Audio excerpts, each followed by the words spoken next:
ዛሬ የምንዳስሰው መጽሐፍ የተሰቀለው ንጉስ ወይንም ደግሞ ክሩሲፊክሽን ኦፍ ኪንግ ኦፍ ግሎሪ የተሰኘ መጽሐፍ ነው። ሰላም ተወዳጆች እንደምን አላችሁ? ይህ ሰዋስው ቪሲ ዩቲዩብ ቻናላችን ነው።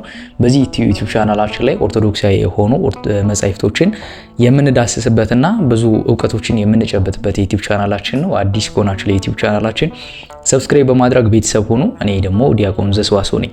ለዛሬ ያዘጋጀሁላችሁ መጽሐፍ የተሰቀለው ንጉስ የተባለውን መጽሐፍ ነው። በዚህ መጽሐፍ በርካታ ነገሮችን እንዳስሳለን። አብራችሁ እንድትቆዩ በአክብሮት ተጋብዛለሁ። ይህ መጽሐፍ የክርስቶስን ስቅለትና ሕማምና መከራውን በተለይ ደግሞ የመጨረሻውን ሳምንት ወይም ደግሞ ቅዱስ ሳምንት ብለን የምንጠራውን በእኛ ደግሞ ሕማማት ብለን የምንጠራውን ጊዜ በደንብ የሚያስጎበኝ ነው። ይልቁንም ደግሞ መድኃኔዓለም ክርስቶስ ለሰው ልጆች ሲል የደረሰበትን መከራ ሕማምና ስቃይ በዚህ መጽሐፍ የምንዳስስ ይሆናል ማለት ነው። ጸሐፊዋ ከዚህ በፊት ቲንኪንግ ኦርቶዶክስ በሚል መጽሐፍ የምናውቃት የ6 ዲግሪ ባለቤት የሆነች አንደኛዋን ዲግሪዋን ደግሞ በሕግ ያጠናች እንደመሆኗ መጠን ከሕግ አንግል ወይም ደግሞ ከሕግ አንጻር ክርስቶስ የተሰቀለበትን ሁኔታ በአመክንዮ እንድንመለከት የሚያደርግ መጽሐፍ ነው። በተጨማሪ ደግሞ በዘመኑ የነበረውን የፖለቲካ ሁኔታ ወይም ደግሞ የሮማውያን የአገዛዝ ስርዓት እንዲሁም የእስራኤላውያን ወግና ባህል ታሪክን ጨምሮ እንድንመለከት የሚያደርግ መጽሐፍ ነው። በአጠቃላይ ክርስቶስ በሕማሙ የደረሰበትን መከራና ስቃይ የምናይበትና የሚያስቃየን መጽሐፍ ነው። መድኃኔዓለም ክርስቶስ ከጅማሬ እስከ ፍጻሜ አብሮን እንዲሆን ቅዱስ ፈቃዱ ይሆንልን። በዚህ መጽሐፍ መግቢያ ላይ ዛሬ የምንመለከተው መግቢያውን ነው። በጣም የገረመኝን ነገር ልንገራችሁ። አጋጣሚ ይሁን ወይንም ደግሞ ታስቦበት ባላውቅም ይህ መጽሐፍ ጌታ የተሸጠበት 30 ብር ነውና 3 ክፍሎች ሲኖሩት እንዲሁም ደግሞ 30 የሚሆኑ ምዕራፎች አሉት። እግዚአብሔር ቢፈቅድና ቢወድ እያንዳንዱን ምዕራፍ በዲቴል ብሬክዳውን አድርገን የምንመለከተውና እንዲሁም ደግሞ ከቤተክርስቲያናችን አስተምሮ አንግል መጽሐፍቶችን እየጨመርን ሊቃውንቱ ስለ ክርስቶስ ያሉትን በሙሉ በዛ ሰዓት የነበረውንና የገለጡትን ሁኔታ አብረን እያገናኘን የምንገልጽበት ሁኔታ ይሆናል ብዬ አስባለሁ። እግዚአብሔር አምላካችን እንግዲህ ከጅማሬ እስከ ፍጻሜ አብሮን እንዲሆን ቅዱስ ፈቃዱ ይሁንልን። በዚህ መጽሐፍ መግቢያ ላይ የምናገኘው ክርስቶስን ለማመን ክርስቶስን ለመቀበል ይላል መጽሐፉ። የመጀመሪያው ክርስቶስን የነበረበትን ጊዜና ቦታ ማወቅና መረዳት ያስፈልጋል። ክርስቶስን ማወቅ ለመረዳት በእርሱ መንገድ ለመሄድም የመጀመሪያው ነገር የኖረበትን ጊዜና ሁኔታውን እንድናውቅ እንድንዳስስ ይጠይቀናል። በመጀመሪያ መግቢያው ላይ እሱን እናያለን። እንደ መግቢያም ስለሆነ ዛሬ የምንመለከተው ማለት ነው። ለመሆኑ ጌታ በአገልግሎቱ ምን አይነት መልእክቶችን አስተላለፈ? እነማን ተቀበሉት? እነማንስ አልተቀበሉትም? በተለይ ደግሞ አይሁዳውያን 5500 ዘመን በሙሉ ትንቢት ሱባኤ ሲይዙለት የነበሩት ያ መሲህ ሲገለጥ ለምን አልተቀበሉትም የሚለውን ደግሞ ያስሳል። በዛውም ላይ ደግሞ ጌታ ንጹህ በግ የእግዚአብሔር በግ እንደሆነ ይገልጣል። ቅዱስ ዮሐንስም እውነተኛ የእግዚአብሔር በግ እንደሆነ ይገልጠዋል ማለት ነው። የእግዚአብሔር ቤተ መቅደስ አገልጋዮች ወይንም ደግሞ ሊቃነ ካህናት የሚባሉት ጸሐፍቱ ፈሪሳውያኑ ለምን አልተቀበሉትም የሚለውን ደግሞ እዚህ መጽሐፍ ላይ ያነሳል ማለት ነው። ሕማማት ወይንም ደግሞ ቅዱሱ ሳምንት ተብሎ የሚጠቀሰውን በምስራቃውያን ቤተክርስቲያን ቅዱስ ሳምንት ይሉታል። በእኛ ደግሞ ሕማማት እንለዋለን። የአብይ ጾም የመጨረሻ ሳምንት ነው።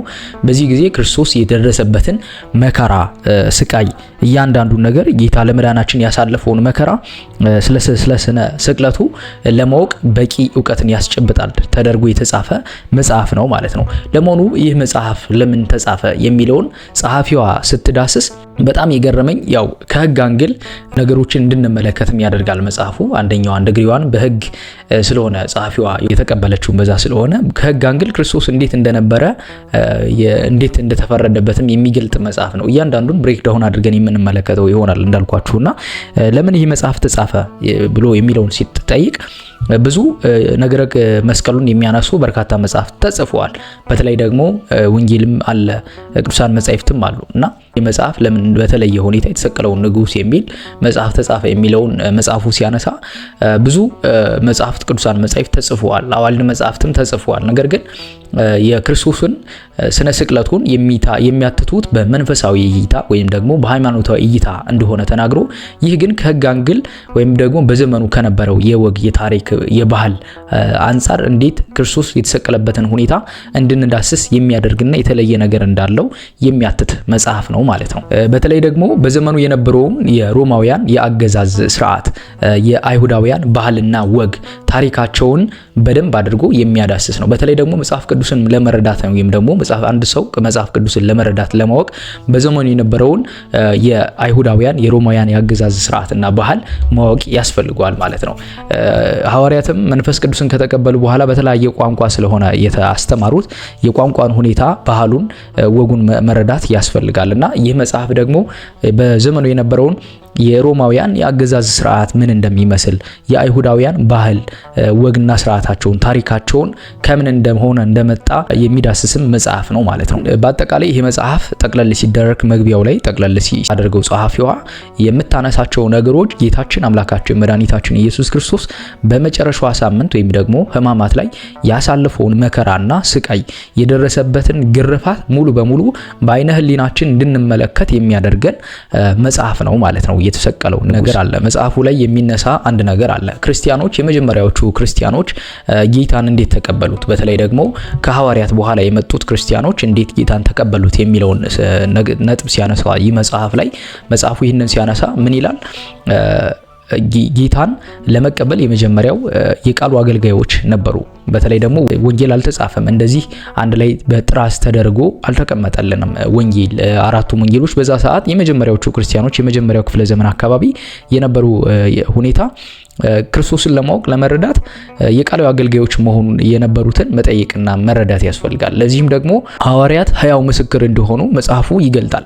ለምን? የአይኑ ምስክሮች ነበሩ። በተለይ ሐዋርያት ብቻ ሳይሆን 72ቱ አርድእት፣ 36ቱ ቅዱሳን አንስት፣ በዛ ላይም ደግሞ 120ው ቤተሰብ ማለት ነው የአይን ምስክሮች ስለነበሩ እነሱ ከነሱ የሰሙትን የተቀበሉትን አምነዋል ይላል። በተለይ ወንጌል አልተጻፈም በዛ ላይ እንዳልኳችሁና ወንጌል በመጽሐፍም እንኳን ቢጻፍ እንዲህ በቀላሉ የሚገኝ አይደለም። ዋጋውም በጣም ብዙ ነው የነበረውና በቀላሉ መጽሐፍትን ለማግኘት ደግሞ የሚቻልበት ዘመን ስላልነበረ የቃሉ አገልጋዮች የነበሩትን ሐዋርያትን ከጌታ ስር ቁጭ ብለው የተማሩትን ሐዋርያትን ማድመጥ ተገቢ እንደነበረ መጽሐፉ በዛ ዘመን የነበሩ ክርስቲያኖችም ይህንን እንዳደረጉና ጌታን እንደተቀበሉ እንዳመኑት ይናገራል። በዛ በኋላ ደግሞ ሐዋርያና አበው የምንላቸው ከሐዋርያት በኋላ የመጡት ሐዋርያና አበው የምንላቸው ቅዱሳን ስለ ጌታ ተናግረዋል፣ ተንትነዋል፣ አስተምረዋል። ስለዚህ በየቃሉ አገልጋዮች የነበሩትን የአይን እማኞች የነበሩትን እነዛን በመስማት ጌታን እንደተቀበሉትና ክርስቶስን እንዳመኑት ይናገራል ማለት ነው። ሐዋርያት ያስተማሯቸው ትምህርት ጠብቀው በተለይ ደግሞ ያቆዩት ሐዋርያና አበው የሚባሉት አባቶቻችን ወጉና ስርዓቱን ለትውልድ እንዳስተላለፉ ይህ መጽሐፍ ያትታል። ያንም ደግሞ ሲገልጽ የሐዋርያት ወግ ይለዋል። በእኛ ቤተክርስቲያናችን ደግሞ ትውፊት ብለን እንጠራዋለን። ስለዚህ በተቀባብሎ የመጣውን ስርዓቱንና ወጉን ሐዋርያና አበው እንዳስቀጠሉ ከዛም በኋላ የመጡ አባቶች እንዳስቀጠሉት መጽሐፉ ያትታል ማለት ነው። ስለዚህም ነገር ሲያነሳ የመጀመሪያዎቹ ክርስቲያኖች ክርስቶስን የተቀበሉት ያመኑት መጽሐፍ ተጽፎላቸው ወንጌል አንብበው አይደለም። ከአይን እማኞች በነበሩት በዘመኑ የነበሩት ሐዋርያትን በመስማት ከዛ በኋላ የመጡትን ሐዋርያና አበው በማድመጥ ነው ጌታን የተቀበሉትም ያወቁትም። ለዚህም ደግሞ ምስክር የሚሆነን የሉቃስ ወንጌል ምዕራፍ 1 ከቁጥር 1 እስከ 4 ያለውን ማንበብ ተገቢ ነው ማለት ነው። ቅዱስ ሉቃስ ለቴዎፍሎስ የጻፈውን ነገራችሁ ላይ ቅዱስ የሉቃስ ወንጌል ራሱ ለአንድ ሰው ነው የተጻፈው፣ ለቴዎፍሎስ ነው የተጻፈውና ከመጀመሪያው አንስቶ የነበረውን ሁኔታ ያስረዳል ማለት ነው። በየዘመኑ ታሪክን ለመጻፍ ብዙዎች ተነስተው ነበር። እኔ ግን ከዓይን እማኞች የነገሩኝን ያስተላለፉትንም ከመጀመሪያው አንስቼ ልጽፍልህ ወደድኩ ነው የሚለውና በየተራ አድርጌ በታሪክ ብዙዎቹ መጽሐፍን እየጻፉ እየበረዙ በነበረበት በዛ ሰዓት ለቴዎፍሎስ ቀጥተኛ ከቃሉ አገልጋዮች የሰማውን ቅዱስ ሉቃስ ያየውን በትክክል ጽፎ ለቴዎፍሎስ ሰጥቶታል ማለት ነው። በዛም ይህንን እናያለን እንረዳለን ማለት ነው። ወንጌል እንዴት እንደተጻፈ እንዲሁም ደግሞ የመጀመሪያዎቹ ክርስቲያኖች ወንጌል እንዴት እንደተቀበሉ የሚያትት ነው ማለት ነው። መጽሐፉም ይህንን ነገር በእርግጠት ያነሳል ማለት ነው። ከዛ ቀጥሎ የሚያነሳው የመግቢያው ላይ እዚህ የሚያነሳው ምንድነው? ለመሆኑ የመጀመሪያዋ ቤተክርስቲያን አስተሳሰብ ምን ይመስል ነበር ይላል። በጣም የሚገርመኝና ያስደነቀኝ መጽሐፊው ያነሳቸው ነገር ደግሞ መጀመሪያዎቹ ክርስቲያኖች አስተሳሰብ ወይም ደግሞ የቤተክርስቲያን የመጀመሪያው ቤተክርስቲያን የጥንቷ ቤተክርስቲያን አስተሳሰብ አሁን አንድ ክርስቲያን ነኝ ብሎ ከሚያስበው ሰው በተለየ መንገድ ነበር ይላል።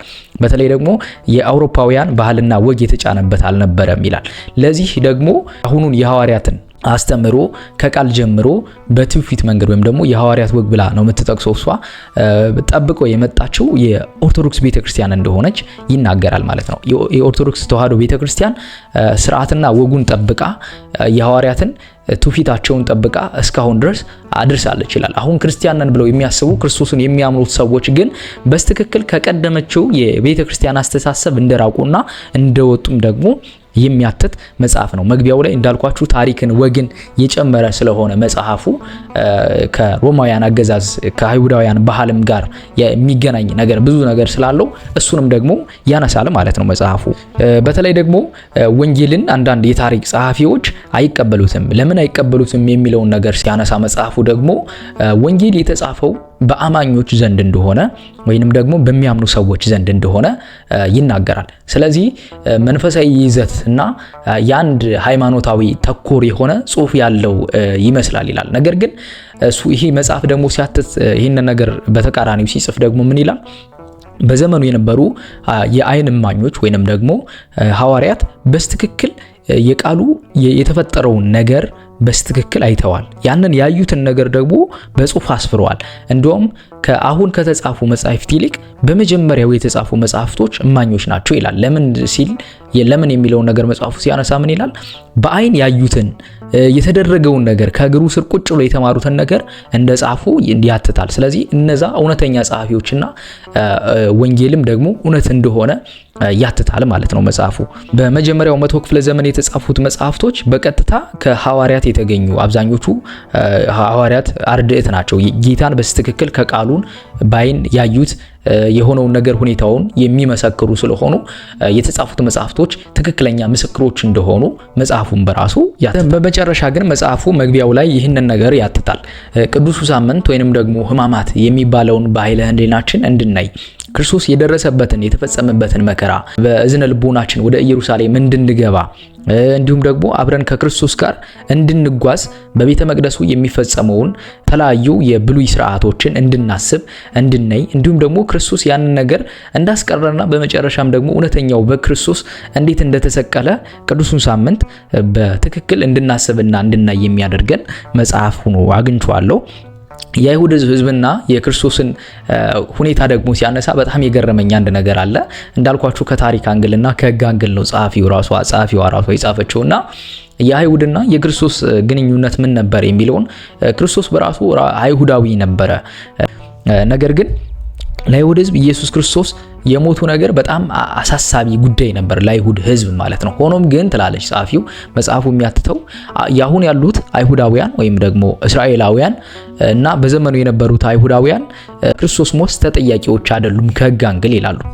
መጽሐፉ ነው ይህንን የሚያትተውና ለምንድነው የሚያነሳው ሲል ለምንድነው ተጠያቂ ያልሆኑት የሚለው ነገር ሲያነሳ ቤተክርስቲያን በራሱ ለአይሁዳውያን ሳይሆን ለክርስቶስ ሞት ተጠያቂ ያደረገችው ጲላጦስ ጴንጤናዊ ጲላጦስን እንጂ አይሁዳውያን አይደለም ይላል። በእርግጥ እኛ በዚህ መካከል ገብተን እነሱ ጥፋተኞች ናቸው እንደ ክርስቲያን አንልም ይላል መጽሐፉ በራሱና እንደ ክርስቲያን እነሱን እኛ ጋር ልንፈርድባቸው አይደለም። ግን ቤተክርስቲያን በራሱ ጴንጤናዊ ጲላጦስ ነው ያንን ነገር ያደረገው። በምክንያቱ እናንተ ራሱ ይህንን ስታስቡት ምን እንደሚሰማ ባላውቅም ይህንን መጽሐፉ ላይ ይህንን አግኝቻለሁና የገረመኝም ሁኔታ ስለሆነ ነው ያነሳውላችሁ ማለት ነው። በመጀመሪያው መቶ ክፍለ ዘመን ላይ ያሉ ክርስቲያኖች ክርስቶስን በተለይ ደግሞ አይሁዳውያን በጣም ብዙ መከራ እንደደረሰባቸው በዚህ ጉዳይም ደግሞ መጽሐፉ ያትታል። ለምን አሁን በአሁኑ ዘመን በዛ ዘመን የነበሩ ክርስቲያኖች ክርስቶስን አምላክ ነው ብሎ መቀበል በራሱ የአንድ አይሁዳዊን ስርዓቱን ሕጉን ሁሉንም ነገር እንደማፍረስ ስለሚቆጠርባቸው በጣም እንደ ወንጀለኛም ይቆጠሩ ነበር በዛ ዘመን በመጀመሪያው መቶ ክፍለ ዘመን ክርስቶስን። ይህንም ደግሞ ሰማዕታትን በራሱ ማየት እንችላለን። የሮማውያን ስርዓት አገዛዝ በአራተኛው መቶ ክፍለ ዘመን ጀምሮ እስከ አራተኛው መቶ ክፍለ ዘመን ብቻ ሰማዕታት በነበሩበት በዛ ዘመን ክርስቲያኖች ክርስቶስን አምላክ እንደሆነ ሲመሰክሩ በጣም በብዙ መንገድ ቤተክርስቲያንም ራሱ ስንክሳር የሚለው መጽሐፍ ብናነብ በተለያዩ መጽሐፍ ገድላት ላይ ታምራቸውን ብናነብ ቅዱሳንን ማለት ነው ብዙ መከራ እንደደረሰባቸው የሚያትት መጽሐፍ ነው። መጽሐፉም ላይ ይህንን ያገኘሁበት በዛ ዘመን የነበሩ ክርስቲያኖች ተጠያቂዎች አይሁዳውያን ተጠያቂዎች አይደሉም ለክርስቶስ ሞት የሚለውን ሲያነሳ አንዳንድ አይሁዳዊ ይህንን ክርስቶስን አምላክ እንደሆነ ለመቀበል ሲሞክሩ የሚደርስባቸው መከራ እንዲቀላል እንዳልነበረም ደግሞ መጽሐፉ ያትታል ማለት ነው። በዛ ምክንያት አይሁዳውያን ተጠያቂዎች አይደሉም የሚለውን መጽሐፉ ይደመድማል ማለት ነው። በአጠቃላይ መጽሐፉን ስንመለከተው የተሰቀለው ንጉሥ የሚለውን መጽሐፍ ስንመለከተው ዛሬ እንደ መግቢያ ስለሆነ የምናየው የክርስቶስን ሕማምና ሞት ከሕግ አንግል ከእስራኤላውያን ከሮማውያን ያገዛዝ ስርዓትና ባህልና ወግ አንግል እንዴት መታየት እንዳለበት የሚያትት መጽሐፍ ነው ማለት ነው። እንዳልኳችሁ አጋጣሚም ይሁን ታስቦበት መጽሐፉ 30 ምዕራፎች አሉት። ጌታም የተሸጠው በ30 ብር ነው። አስቦበት ይሁን ሳያስቡበት የጻፉት አላቅም።